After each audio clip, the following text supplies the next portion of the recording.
historiens des hautes époques de la civilisation mésopotamienne ne disposent pas de chroniques qui raconteraient, même de façon biaisée, les événements les plus marquants.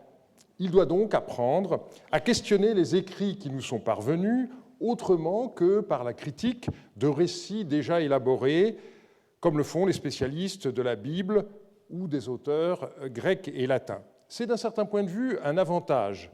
L'assyriologue n'a pas à se livrer à l'épuisante Quellenforschung, cette recherche des sources utilisées par les auteurs anciens qui a longtemps obnubilé ses collègues biblistes, hellénistes ou latinistes. Il dispose pour l'essentiel de témoignages contemporains, en particulier celui des documents d'archives. Cependant, ces textes ne sont abondants que pour les périodes qui précèdent les moments de rupture. Ce sont généralement les phases immédiatement antérieures aux destructions qui sont le mieux documentées. À mesure qu'on remonte dans le temps, la documentation devient de moins en moins abondante et de ce fait, les débuts demeurent par nature mal connus. Tel est bien le problème que pose l'événement auquel je voudrais consacrer ma communication, au tournant de la fin du IIIe et du début du IIe millénaire avant notre ère, qu'on a coutume de décrire sous le nom de migrations amorites. Comme vous pouvez le constater, je donne à ma communication un titre plus précis que celui que j'avais proposé il y a quelques mois et qui figure dans le programme, car il se trouve que l'assyriologue peut directement contribuer au débat actuel qui touche à la construction de murs anti-migrants. Nous allons d'abord voir quelles sont les données disponibles à propos de ce mur édifié dans le centre de l'Irak actuel, dans le troisième quart du XXIe siècle avant notre ère. Dans un deuxième temps, nous analyserons l'importante présence amorite qui peut être constatée en Mésopotamie dans les siècles qui ont suivi, et nous terminerons par une analyse critique de la reconstitution de ce qu'on a appelé les invasions amorites. Le point de départ de l'enquête est constitué par ce que les spécialistes appellent des noms d'années. Il s'agit d'un système de datation dans lequel, au lieu de numéroter les années de règne d'un souverain, on les désignait par une formule qui commémorait un événement de l'année qui s'était écoulée. Des listes étaient tenues à jour régulièrement par les scribes qui permettaient de retrouver la séquence chronologique de ces noms d'années. Or, le roi d'Ur, Shulgi, désigna sa 37e année de règne, 2056 avant notre ère, par cette formule, année où le roi Shulgi a bâti le mur du pays. La construction de ce mur dénote manifestement la volonté de protéger le pays de Sumer par rapport à une menace extérieure. Un quart de siècle plus tard, Shushin, petit-fils et deuxième successeur de Shulgi, commémora une action semblable dans le nom de sa 4e année, donc en 2032. Cette formule a parfois été écrite par les scribes de manière abrégée, année où le mur des Amorites a été bâti, mais d'autres scribes notèrent une formulation plus longue, année où Shushin, roi d'Ur, bâtit le mur des Amorites, nommé qui éloigne les Ditnum. Les murs, en effet, recevaient, comme les temples, comme les statues et bien d'autres réalités, des noms propres. Qui étaient donc ces Amorites auxquels appartenaient les membres de la tribu des Ditnum? Une inscription du même roi Shushin brosse d'eux un portrait peu flatteur. Alors, les Amorites, un peuple destructeur aux instincts bestiaux, tels des loups qui, peut-être, attaquent les enclos à moutons, peuple qui ignore la culture du grain. Et puis, malheureusement, le manuscrit est ensuite lacunaire, mais on voit clairement que deux caractéristiques principales de ces Amorites sont ici décrites. Il s'agissait d'éleveurs nomades, qui sont définis négativement par le fait qu'ils ignorent l'agriculture, et c'étaient des prédateurs. On retrouve ici un écho du classique antagonisme entre les agriculteurs sédentaires et les éleveurs nomades. Cependant, la menace devait être plus grave que de petits raids, des escarmouches, pour que, à 25 ans de distance, deux rois aient éprouvé le besoin de bâtir un mur pour protéger leur pays contre les attaques de ces Amorites. Malheureusement, l'archéologie n'a jusqu'à présent pas retrouvé de vestiges de ce mur qui aurait permis de déterminer son emplacement et son tracé. En revanche, en 1998, Bernard Geyer et son équipe du projet Marges Arides ont découvert un mur de ce genre dans les steppes de Syrie occidentale, à l'est de Hama, qui nous permet de mieux comprendre de quoi il pouvait s'agir. Non pas une muraille infranchissable, mais une barrière de séparation en pierre sèche d'une largeur de 80 cm à 1,10 m. Le dispositif semble avoir été complété par des points de passage à intervalles réguliers, permettant de contrôler les allées et venues des nomades et de leurs troupeaux. Ce mur a pu être suivi sur 220 km, il est représenté sur cette carte en bleu. Selon les endroits, la pierre utilisée est de nature basaltique ou calcaire en fonction des ressources locales. Il pourrait avoir été surélevé en terre crue, mais sa faible largeur a fait estimer qu'il ne devait pas dépasser en hauteur 1 mètre à 1,50 m. La date de sa construction n'est pas certaine, car la prospection n'a malheureusement pas pu être complétée par des fouilles. Il semble néanmoins que ce mur ait été édifié à la fin du IIIe millénaire, sans qu'on puisse décider s'il remonte à l'époque d'Ebla, c'est-à-dire le XXIIIe siècle, ou s'il est contemporain de la IIIe dynastie d'Ur au XXIe siècle.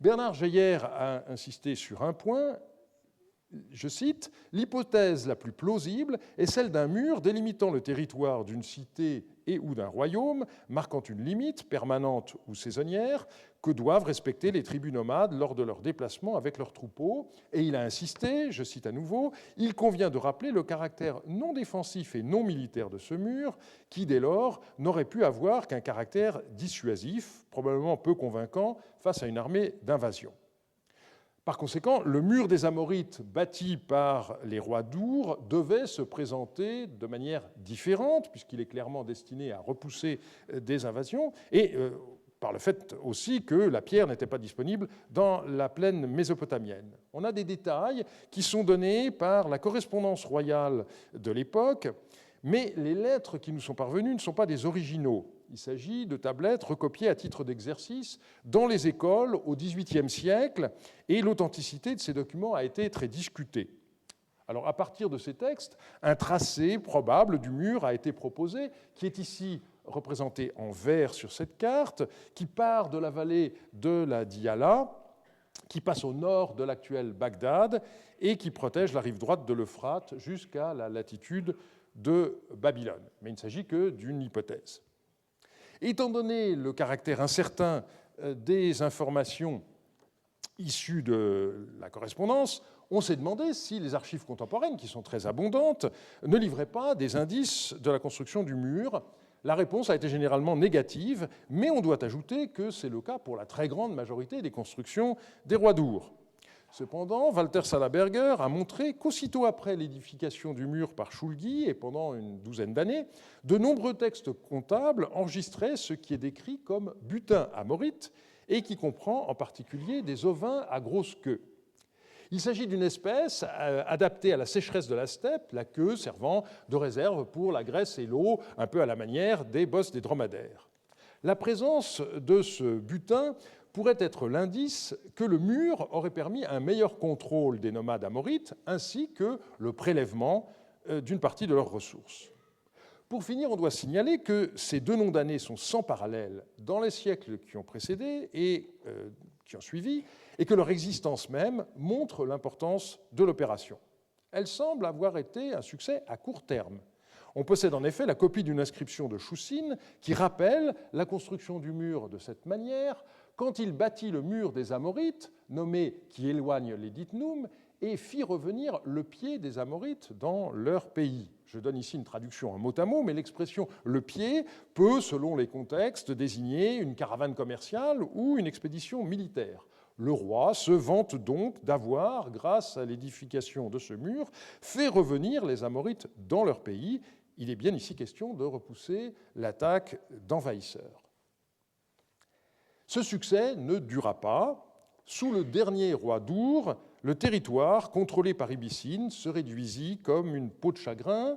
Le coup de grâce fut donné par les Élamites venus d'Iran, qui se retirèrent aussitôt après leur campagne victorieuse vers 2400. Juste après la disparition du royaume d'Ur, des rois d'origine amorite s'installèrent à Larsa, puis autour de 1900, dans toute une série de petits royaumes amorites se constituèrent en Mésopotamie, du sud et du centre, et notamment à Babylone, tandis que la haute Mésopotamie paraît presque entièrement amoritisée vers 1800, à l'exception d'Achour. Comment peut-on analyser cette situation ? Du point de vue politique, plusieurs dynasties se revendiquèrent explicitement comme d'appartenance amorite. C'est ce que montrent des listes d'ancêtres, notamment ceux évoqués lors des offrandes faites aux morts. On constate que les ancêtres du roi des Kalatoum en Haute-Mésopotamie, Samsiadou, ou ceux du roi de Babylone, Amitsaduqa, sont identiques. Parmi eux figure Ditanoum, qu'il faut manifestement comprendre comme l'ancêtre éponyme de la tribu amorite des Ditnoum que nous avons rencontré tout à l'heure. Dans leur titulature, certains rois revendiquent explicitement leur appartenance tribale. C'est ainsi que plusieurs rois d'Uruk se sont proclamés rois d'Uruk, rois d'Amnanoum. Ils se définissaient à la fois comme souverains d'une des plus vieilles cités sumériennes, Uruk, et comme chef d'une des tribus amorites bien connues. De son côté, le roi de Mari, Yardunlim, est défini comme roi de Mari et du pays des Simalites, ces derniers constituant un des plus importants groupes tribaux amorites. Dans une civilisation où on s'oriente au sens propre, c'est-à-dire en ayant en face de soi non pas le nord comme nous, ce qui est tout à fait illogique, mais on s'oriente avec l'Orient devant soi, eh bien, les Yaminites, c'étaient les fils de la droite, c'est-à-dire les gens du sud, alors que les Simalites étaient les fils de la gauche, c'est-à-dire les gens du nord, sans qu'on sache à quel moment cette séparation entre ces deux grands groupes amorites se produisit, ni comment d'autres tribus se comprenaient par rapport à cette dualité. Que la population en Mésopotamie, après 2000 avant Jésus-Christ, ait été constituée de deux groupes, les Akkadiens et les Amorites, semble indéniable. Alors que les Akkadiens étaient présents depuis le milieu du IIIe millénaire au moins, les Amorites faisaient figure de nouveaux venus. On voit ça clairement à Eshnouna, juste après la chute d'Our, avec la permanence d'épisodes hostiles entre Amorites et habitants des villes de ce royaume. Par exemple, un correspondant alerte un voisin sur un danger imminent. « Zirada a pris 2000 Amorites et il marche contre toi. C'est urgent, ne fais aucun travail, mais que pendant la nuit et à l'heure de la sieste, la garde ne descende pas du mur. » Une autre lettre tente au contraire de rassurer le roi d'Eshnouna sur la situation dans la ville où se trouvait l'expéditeur. La troupe va bien, la ville va bien, la garnison de Monseigneur est forte. Même si les Amorites faisaient la guerre pendant 10 ans et s'ils apportaient 10 béliers, 10 tours de siège et 20 échelles de siège, je resterai fort dans ma ville, que Monseigneur ne s'inquiète pas. L'insistance même de cette missive montre bien la dangerosité des troupes amorites et la crainte que suscitait leur approche. Dans ces contextes, les Amorites sont décrits comme des éléments hétérogènes et hostiles. Mais quelques décennies plus tard, leur intégration est visible. On voit le fils du principal chef amorite de la région épouser la fille du roi d'Eshnouna, tandis qu'à l'inverse, un prince d'Eshnouna épousait la fille du même chef amorite. Et on peut penser que ces intermariages ne se limitèrent pas aux membres des familles royales. Cependant, 2 siècles plus tard, on décrivait encore le roi de Mari Zimrilim comme roi des Akkadiens et des Amorites. Et au milieu du XVIIe siècle, l'édit du roi de Babylone, Amitsaduqa, mentionnait encore comme une dualité akkadien ou amorite dans plusieurs paragraphes comme celui-ci, quiconque a prêté du grain ou de l'argent à un akkadien ou à un amorite, selon une formule qui manifestement veut dire à n'importe quel habitant, quelle que soit son origine. Alors nous savons que cet édit recopie des textes plus anciens, dont l'original doit remonter au milieu du XVIIIe siècle, ce qui signifie que la dualité de la population s'était peut-être atténuée par la suite, mais elle était encore ressentie comme telle au milieu du XVIIIe siècle. Et cela s'explique avant tout pour des raisons linguistiques. Les habitants de la Mésopotamie parlaient, depuis la fin du IIIe millénaire, l'akkadien, le sumérien n'étant plus qu'une langue savante et religieuse. Les Amorites, quant à eux, parlaient une autre langue sémitique, explicitement décrite comme amorite et distinguée de l'akkadien, comme le montre cette description d'un messager trilingue dont on dit « cet homme maîtrise la langue des Akkadiens, des Amorites et des Soubaréens ». Il est ici question de parler ces 3 langues, mais l'amorite ne fut jamais mis par écrit, malheureusement.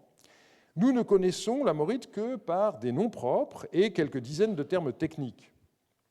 À titre de comparaison, j'évoquerai le cas de la Corse. Jusqu'au milieu du XIXe siècle, le corse était parlé dans l'île avec des variantes locales, mais jamais écrit. C'est seulement l'italien, plus précisément le toscan, qui était la langue écrite.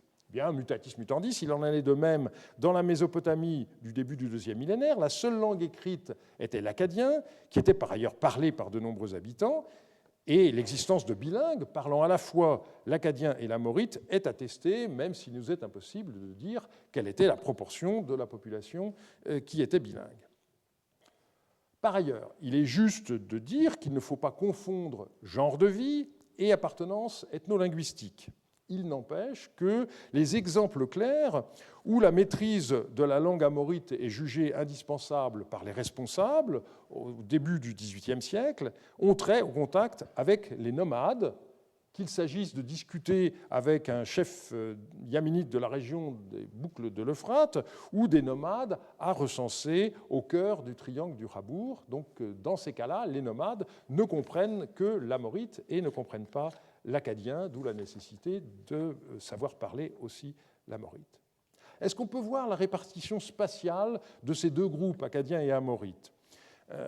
Michael Streck s'est lancé, voici quelques années, dans une entreprise de cartographie des Amorites. Il a réparti les zones en 4 catégories en fonction du pourcentage de noms amorites dans l'ensemble des noms de personnes attestés par les textes qui ont été retrouvés sur les différents sites. Alors on a du plus clair au plus sombre, moins de 5%, entre 5 et 10% de noms amorites, entre 10 et 30%, et finalement, en noir, entre 50 et 90%. C'est un travail qui repose sur des dépouillements considérables, plus de 17 000 noms propres, mais qui me semble méthodologiquement délicat pour 2 raisons. D'abord parce qu'il repose sur le postulat que quelqu'un qui porte un nom amorite parle amorite. Eh bien, nous savons, quand on peut contrôler, que ça n'est pas toujours le cas. Par exemple, le roi de Mari Yasmaradou porte un nom qui est amorite, mais une lettre nous dit explicitement qu'il ne savait pas parler cette langue.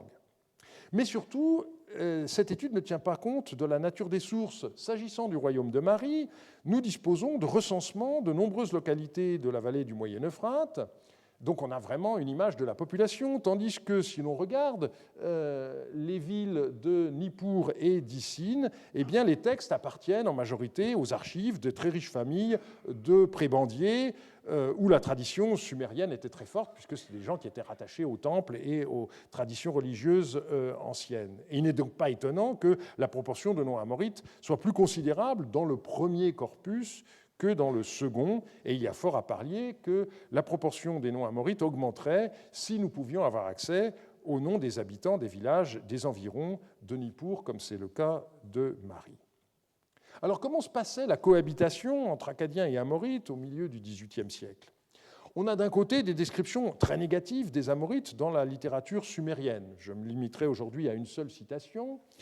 Maintenant, leurs mains sont destructrices, leurs traits sont ceux de singes, c'est restitué d'après un parallèle. Ils mangent le tabou du dieu Nana, ils n'ont pas de crainte. Dans leurs déplacements constants, il n'y a qu'une. Étant l'abomination des dieux, leur raison est confuse, ils ne causent que des troubles. Un peuple vêtu de sacs en cuir qui vit sous une tente, frappé par le vent et la pluie, qui ne fait pas de prière, qui habite les montagnes, qui ne connaît pas les places des dieux. Un peuple qui déterre des truffes au pied des montagnes, qui ne sait pas plier le genou, qui mange de la viande crue, qui de son vivant n'a pas de maison et à sa mort ne sera pas enterré. Alors un bel exemple du mépris de l'autre qui se manifeste ici par des observations en matière de pratiques religieuses, de mode de vie, de coutumes vestimentaires et alimentaires. Mais je voudrais souligner que ces stéréotypes remontent en fait à la fin du IIIe millénaire. On en a déjà vu une description tout à l'heure dans une inscription du roi d'Our, Choussine. Et on a bien l'impression de descriptions traditionnelles, indéfiniment recopiées dans les écoles, un bel exemple de décalage entre les représentations et les réalités contemporaines. Et de fait, les archives de Mari, qui sont constituées avant tout de lettres, et non pas de textes scolaires, nous montrent une image bien différente. Les relations entre nomades et sédentaires se vivaient le plus souvent sur un mode apaisé. La population d'alors était répartie en 2 catégories. D'une part, les habitants des villes et des villages, et d'autre part, les gens qui parcouraient la steppe. Donc un cas de ce qu'on peut appeler en sociologie du dimorphisme, avec comme définition classique de cette situation l'opposition entre 2 segments qui sont socialement hétérogènes mais économiquement complémentaires. Les éleveurs donnant notamment la laine en échange du grain des agriculteurs. Mais Dans le cas que Marie nous documente, la coupure peut passer à l'intérieur même de l'organisation clanique. On a une partie des membres qui cultivent des champs dans un village, tandis qu'une autre parcourt les territoires de pâture avec ses troupeaux d'ovins. Donc l'hétérogénéité sociale n'existe que du point de vue du mode de vie et pas du point de vue de l'appartenance tribale. Si on tente un bilan, on voit donc que dans le premier tiers du deuxième millénaire, les nomades d'origine amorite vivaient largement en symbiose avec les sédentaires, que ceux-ci fussent d'origine acadienne ou qu'ils soient des amorites sédentarisés, et peu à peu s'élabora dans l'ensemble du Proche-Orient, des rives de la Méditerranée jusqu'au golfe arabo-persique, une culture mixte. Certes, son expression écrite resta acadienne, mais dès qu'on aborde d'autres domaines culturels, comme la musique, on voit l'influence des traditions amorites, comme l'a bien montré Nele Ziegler. Si nous revenons maintenant à notre point de départ, la construction du mur par les rois d'Our, se pose donc la question de ce qu'on appelle traditionnellement les invasions amorites. Quelle était la région d'où venaient les Amorites et pourquoi ont-ils constitué au XXIe siècle une menace contre le pays de Sumer? Le récit traditionnel des assyriologues repose sur plusieurs éléments. Le premier tient à l'étymologie du nom même des Amorites. Le terme qui les désigne sert en effet à noter un point cardinal, à savoir l'Ouest.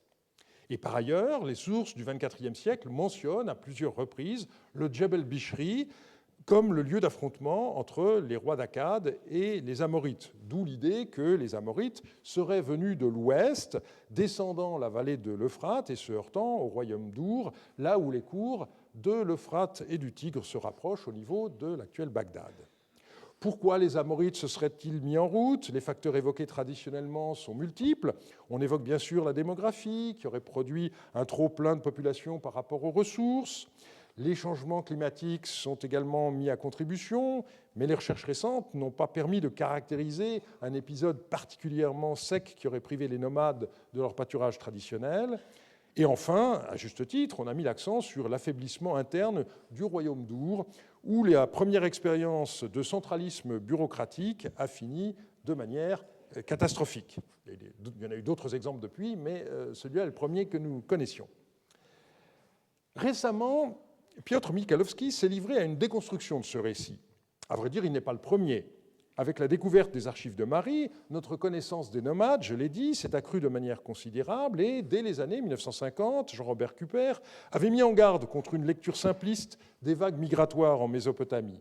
Il fustigea la représentation alors dominante de l'histoire du Proche-Orient, qui aurait été rythmée par 4 vagues d'invasion sémitique, celle des Akkadiens au milieu du IIIe millénaire, celle des Amorites vers 2000, celle des Araméens 1000 ans plus tard, et finalement celle des Arabes à partir du 7e siècle de notre ère. Et il l'écrivait, en réalité, à la base de cette conception schématique se trouve l'invasion islamique que l'on a projetée, pour ainsi dire, dans les périodes antérieures. C'est à la seule image de l'expansion de l'islam que l'on sait représenter les migrations successives des sémites. Il y a là une grave erreur de méthode qui a faussé notre perspective. Michalowski, quant à lui, n'a pas eu tort de rappeler que les discussions mélangeaient souvent des notions différentes.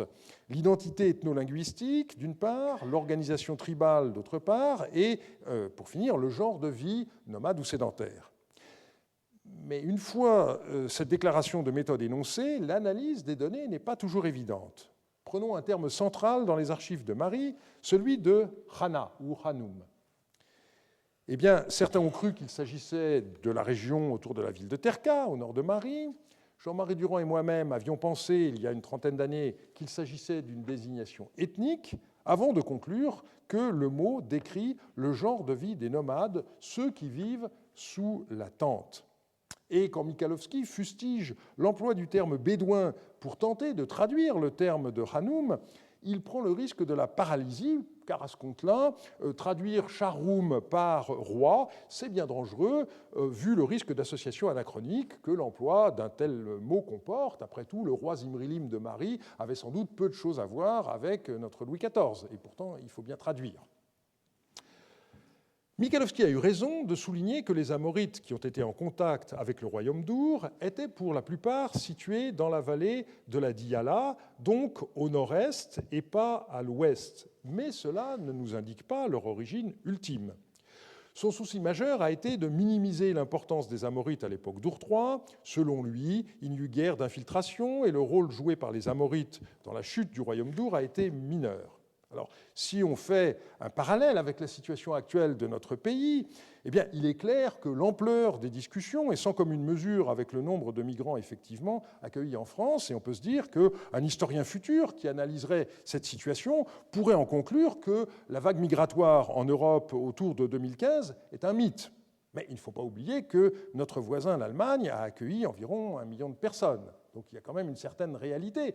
Ce n'est pas une vague qui a submergé, mais 1 million, ce n'est pas non plus un nombre négligeable. Donc c'est toujours la question de savoir, quand on dit pas de grande vague, qu'est-ce qu'on entend et quelles sont les conséquences. Et lorsque Michalowski a refusé, par exemple, de prendre en considération le titre de chef amorite, Martou Rabbian Amourim, que prenaient les rois de Larsa au début du deuxième millénaire, il me semble nier l'évidence, c'est-à-dire l'arrivée d'un certain nombre, qu'on ne peut pas quantifier malheureusement, d'un certain nombre d'Amorites dans le sud de l'Irak vers 2000.